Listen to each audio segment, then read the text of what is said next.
Bonjour à tous. Nous sommes début octobre, plus de 3 ans après le départ, on peut dire, de JL Citoyen, de l'initiative, de la démarche. Alors évidemment qui s'est amélioré depuis. Moi je suis arrivé avec une trame de programme et depuis, grâce à des apports de citoyens, de la matière chaque fois, les militaires qui ont fait le programme défense, des gens de l'éducation nationale qui m'ont aidé à faire le programme éducation nationale, plein de gens, plein de conseillers qui m'ont corrigé quelques erreurs, etc. Enfin bref, et finalement c'est arrivé à un programme qui est quasi complet, sauf quelques volets qui sont à l'écriture, qui s'appelle le programme JL Citoyen. Et là vous avez vu, je ne sais pas si vous avez vu, récemment nous avons lancé une autre bannière. On s'est aperçu, je vous dis tout, on s'est aperçu que le programme JL Citoyen était bien, mais le problème c'est qu'il était trop long, trop détaillé, avec des exemples. En fait j'avais fait quelque chose, c'est mon défaut, je sais pas faire court. Et quand je mets une mesure, derrière, j'ai expliqué en prenant un exemple pour expliquer pourquoi, etc. Parce qu'il y a des mesures qui sont un peu originales, donc sans explication, je me disais que les gens allaient peut-être prendre ce programme pour un programme de fou. Donc j'ai essayé de justifier toutes les questions qui pouvaient se poser, mais finalement, il n'y a aucune question, puisque les gens, à la rigueur, ne lisent pas. Bon. Donc avec le CCS, nous remasterisons, si on peut dire, le programme JL, en plus court, plus dynamique, plus simple, moins de littérature, moins de blabla. Voilà, on va dire c'est plus direct. Donc c'est à l'écriture et il sera en ligne, je pense, d'ici 15 jours. Donc au lieu de faire 90 pages, le programme fera peut-être 30 pages. Bon, c'est déjà pas mal. Bon, mais au-delà de ça, qu'est-ce qu'on peut tirer comme conclusion? Qu'est-ce que je peux tirer comme conclusion, moi, depuis 3 ans et demi de combat, on peut dire quasi solitaire, en façade en tout cas. Parce que vous savez, je suis toujours seul en façade, mais il y a beaucoup de gens derrière que vous ne connaissez pas. Ce n'est pas des gens qui sont forcément très actifs sur les réseaux. Alors, l'objectif, c'était quoi? Il faut revenir à l'essentiel.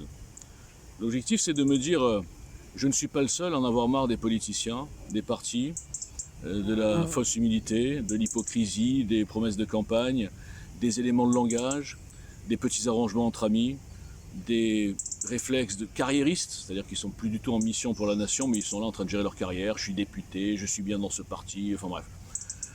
Donc des opportunistes. Et je me disais que tout ce personnel politique, là, il y en a les 3/4 au moins. Si on leur dit, voilà, assieds-toi ici et donne-nous un peu ta vision sur la nation, quelques idées de programme et tout. Ils n'ont rien. Ils n'ont rien. Ils sont complètement incompétents. Ils sont là pour réciter les éléments de langage de leur parti, mais si on les prend à part, ils n'ont rien. Donc sur ce constat, enfin c'est pas un constat, c'est une prévision. Sur cette prévision, mais je suis sûr de ça, je me suis dit, bah ouais, finalement, qu'est-ce qu'ils ont de plus que nous, ces gens? Ben, nous aussi, les citoyens de la base, qui avons chacun eu nos parcours. Il y a des chefs d'entreprise, il y a des artisans, il y a des fonctionnaires, il y a des policiers, il y a des militaires, bref, tous ces gens-là, les Français, quoi, les champions de la France, au fond, ils ont chacun un petit bout de la solution. Ils ont chacun des idées, des retours d'expérience qui amèneraient des choses logiques dans l'ensemble d'un grand programme. Voilà. C'était ça la démarche JL, c'était pas Walter Boujna qui veut faire une carrière de politicien. Donc, quand je suis arrivé, je vous le dis, je le dis souvent, j'étais très optimiste. J'étais persuadé qu'il y avait de la logique dans ce bas monde. Et je me disais, puisque les sondages disent que les gens n'en peuvent plus des politiciens et ont compris que les médias étaient vendus et qu'ils donnaient la parole et la lumière à des gens qui ne sont pas dangereux pour le système, ce qu'on appelle les faux opposants ou l'opposition contrôlée, je savais que j'allais avoir aucun média, ça j'étais pas fou. En revanche, je pensais que les gens allaient comprendre ça. Allaient comprendre qu'on voulait leur faire voir toujours les mêmes, qui ne représentent rien. Je vous rappelle que les partis politiques, tout confondu en termes d'adhérents payants, ça pèse 100 000 personnes, maximum. 120 000, voilà. Et pourtant, ils ont le monopole de la parole publique. Comme s'il n'y avait que ces gens-là qui avaient finalement constitué des PME, peu importe, des PME politiques, qui avaient eu les moyens à la base de constituer des PME politiques, qui avaient le droit à la parole. Et tous les gens qui sont des fois plus compétents qu'eux, ou plus originaux, etc., on les laissait sur le bas-côté. Non, ils ne sont pas sérieux. Vous savez, c'est comme le truc, les partis de gouvernement. Moi, j'adore cette expression. Alors le PS et l'UMP, et puis maintenant En Marche, eux sont les partis de gouvernement. Eux sont les sérieux, les gens intelligents. Et tous les autres, non, les autres, c'est des rigolos. Mais vous avez vu où on en est depuis 40 ans avec ces partis de gouvernement? Bon, c'est une catastrophe. Bon. Donc tout le monde a compris, enfin tout le monde. Moi en tout cas, j'ai compris qu'il fallait arrêter de se faire des idées sur ces gens-là. Ils ne sont pas plus compétents que vous et moi. C'est une façon de parler, mais j'ai pu la vérifier depuis 3 ans et demi. Alors, donc ça, je suis arrivé comme ça très, très décontracté. J'ai dit, les gars, il y en aura plein. Bon, je ne vais pas refaire l'histoire à chaque fois, peu importe. La conclusion, l'énième conclusion, je fais souvent des bilans, moi. Pour avancer, il faut faire des bilans, voir les erreurs et tout, hein, c'est la base. La conclusion, c'est quoi? C'est que j'ai été trop loin, je crois, dans l'originalité du ton. Les gens sont habitués, comme je disais tout à l'heure, à la fausse humilité, les politiciens bien comme il faut, qui vont pas dépasser les limites du machin, etc. Et quand ils voient un type qui a du culot, qui met en joue n'importe qui, je le répète, qui est invaincu en débat, oui, un type qui est prétentieux. Mais il est prétentieux au second degré, mais ça c'est très mal perçu. Donc quand on a un ton complètement différent, un ton direct, clair, sans hypocrisie, et je dirais arrogant, c'est toujours ce concept que j'arrive pas à faire passer, j'ai voulu inventer l'arrogance citoyenne. J'ai voulu inventer le fait qu'on n'ait plus de complexe, nous les gens normaux, par rapport à ces gens qu'on nous présente comme des sachants, les énarques, etc. On a vu qu'ils sont pas sachants du tout. Ils sont pas sachants du tout, ils sont en caste, ils se cooptent, ils se protègent. Et puis même pareil, les médiatiques, les influenceurs, il faut pas se faire des montagnes de ces gens-là. Moi je les ai mis à jour, tout seul dans mon salon. Walter Boujna, un inconnu, je suis ni bac plus 28, ni un milliardaire, bien sûr que non, ni un type qui a des compétences quelconques. Je suis un type normal et pourtant en prenant des éléments logiques, on peut quasiment tous les mettre à jour. Et moi je pensais que les gens ça allait leur plaire ça, vous voyez.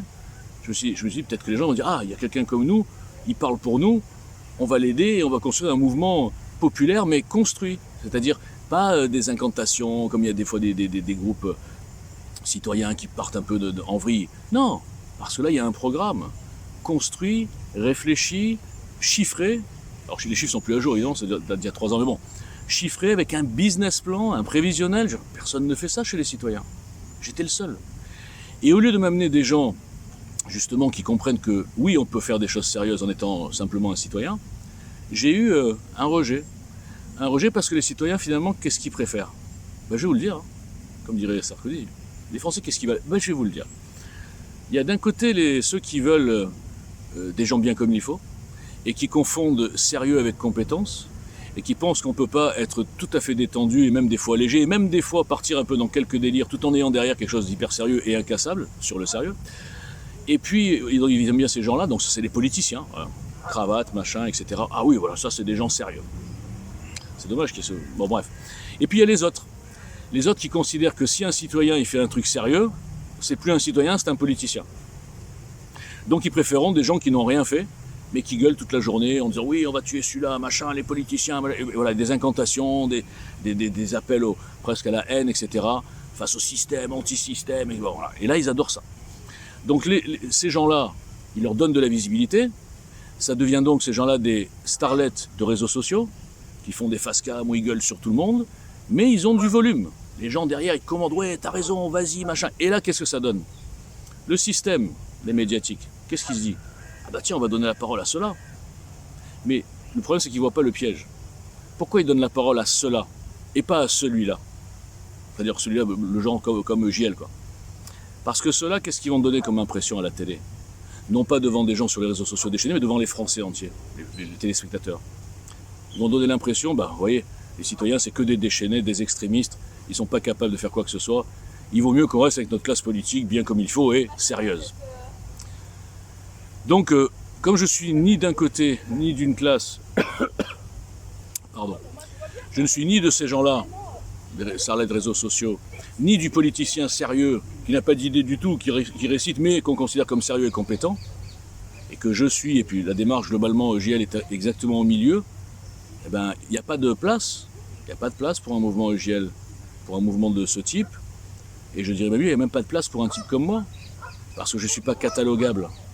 On ne peut pas me cataloguer comme une grande gueule déchaînée, et on ne peut pas me cataloguer comme un politicien sérieux qui va faire des analyses. Alors qu'en vérité, je suis les deux.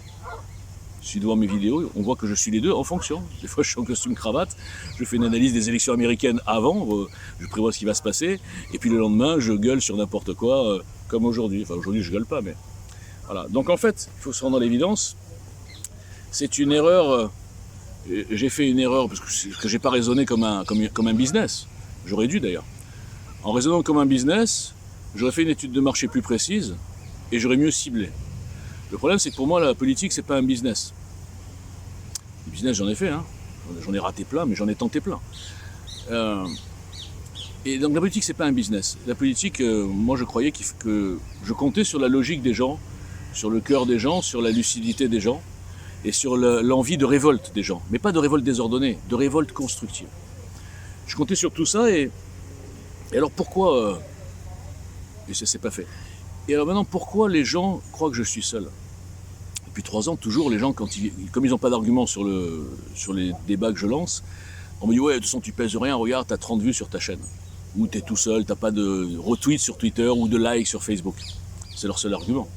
Puisque dans cette société, on juge la qualité au nombre de likes et de vues. Alors j'ai pris des exemples tout à l'heure où on comprend qu'il peut y avoir des milliers de likes, ça peut être de la merde, hein, excusez-moi. Alors, pourquoi donc on m'attaque là-dessus. Et là, j'ai pas de réponse.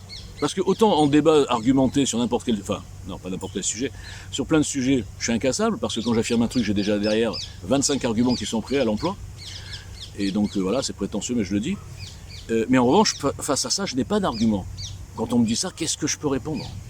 Je peux rien répondre. Et donc, je me tais, puis je dis, bon, il a raison le mec. Finalement, je dis JL, mais enfin, tous les gens qui soutiennent, ils se cachent. Ils sont pas là. Ils sont incapables même de diffuser. Pourquoi je fais des crises de nerfs? Des fois, je dis, mais les gars, mais qu'est-ce que vous faites? Vous êtes snob? Vous croyez que c'est sale d'aider un mouvement citoyen? Même les autres qui sont pas adhérents, même sur Twitter, les gens qui sont d'accord sur tout. Parce que je parle en DM avec eux, moi je parle avec tout le monde. C'est pour ça qu'on m'appelle le concierge de Twitter.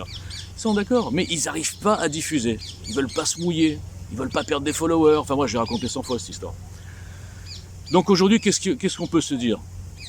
On peut se dire que c'est un échec. Les raisons, je viens de les expliquer. Alors oui, je prends aussi une part de responsabilité, évidemment. Hein. On ne va pas dire que c'est pas de ma faute. Oui, c'est ma faute. J'ai fait une mauvaise estimation du marché, si on peut dire.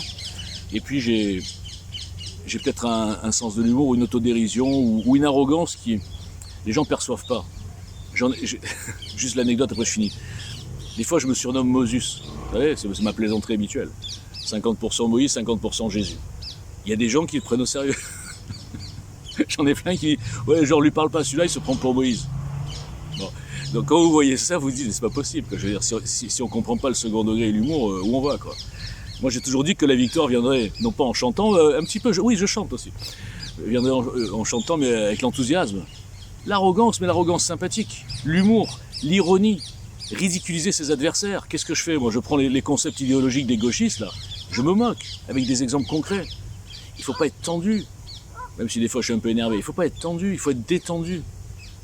En vérité, on est sûr de ce qu'on fait, on est sûr de ce qu'on a chez EGL. Même ceux qui ne diffusent pas, ils sont sûrs que c'est puissant. Mais ils n'arrivent pas à s'investir. Et donc, comme tout passe par la communication, il y a quand même... maintenant, c'est quasiment fini, hein, on est au mois d'octobre. Il y a quand même très peu de chances qu'on ait la parole, quelque part, pour pouvoir dire à plein de gens qui ne sont pas sur les réseaux que ça existe. Que le mouvement dont ils ont toujours rêvé, j'ose le dire, Stop Politiciens, quelque chose qui change la Ve République, qui crée un contrat de confiance, qui crée un engagement des politiciens envers le peuple, et notamment du président. Enfin bref, il y a plein de choses. Ça existe, mais ils ne savent pas que ça existe. Ils ne savent pas. Ils ne peuvent pas savoir, puisqu'on me cache. Je suis restreint par Twitter, 20 et quelques comptes suspendus. Même mes comptes actuellement sont complètement restreints, je ne sais pas comment ils font. Je fais un tweet, moi j'ai trois impressions. C'est surnaturel. Voilà, bon, je ne vais pas vous expliquer tout parce que ça fait Calibiro, mais c'est normal qu'on voit EGL partout. Partout. Nulle part. Lapsus, vraiment pas révélateur. On voit EGL nulle part, donc on se dit ce mec-là, c'est rien. Sauf qu'il était là avant les Gilets jaunes, ce mec-là, avec un petit groupe quand même avant les Gilets jaunes. Donc c'est un peu compliqué. Bon, on va continuer, hein. Vous me connaissez, je crois. Je m'énerve et tout, là je suis pas énervé. Hein. Mais c'est très compliqué. Je sais pas, c'est presque surnaturel quand on y pense. Parce que, quand même, je le répète, tout ce qui a été écrit en 2007 est en train de se réaliser. Tout. Tous les constats, les analyses. Bien avant les Michel Onfray, les influenceurs à 2 balles, etc. Et pourquoi? Alors pourquoi on ne veut pas le voir? Pourquoi ces influenceurs m'ostracisent depuis le début? Posez-vous des questions. Parce que moi je ne suis pas un influenceur, mais je veux dire, je suis un petit peu en avance quand même, hein, sur ces influenceurs, notamment sur le RN et tout ce qui se passe là. Et sur l'OPNI, alors aujourd'hui vous avez en ce moment l'OPNI Zemmour. C'est pas exactement l'OPNI que j'avais prévu, mais c'est une sorte d'OPNI. Enfin bref, je ne vais pas faire d'analyse politique ce matin, voilà. Donc je ne sais pas quoi vous dire. Les gens qui se reconnaîtront dans ce que je viens de dire, c'est les gens qui soutiennent en off, ça serait bien qu'ils se bougent, qu'ils aident à tous les niveaux EGL. Et puis les gens qui me détestent parce qu'ils me prennent pour un arrogant, regardez mieux ce que je dis, regardez mieux mes yeux, vous comprendrez ce que c'est le second degré. Les gens qui me prennent pour un politicien, franchement c'est grave, vraiment c'est très grave. Et oui, parce que j'ai une cravate sur une photo, je crois. Ah ouais, comme j'ai une cravate, c'est un politicien. Et puis les gens qui me prennent pour un rigolo, grande gueule qui a rien derrière, apprenez à lire. Voilà, ce seront mes derniers conseils. À bientôt.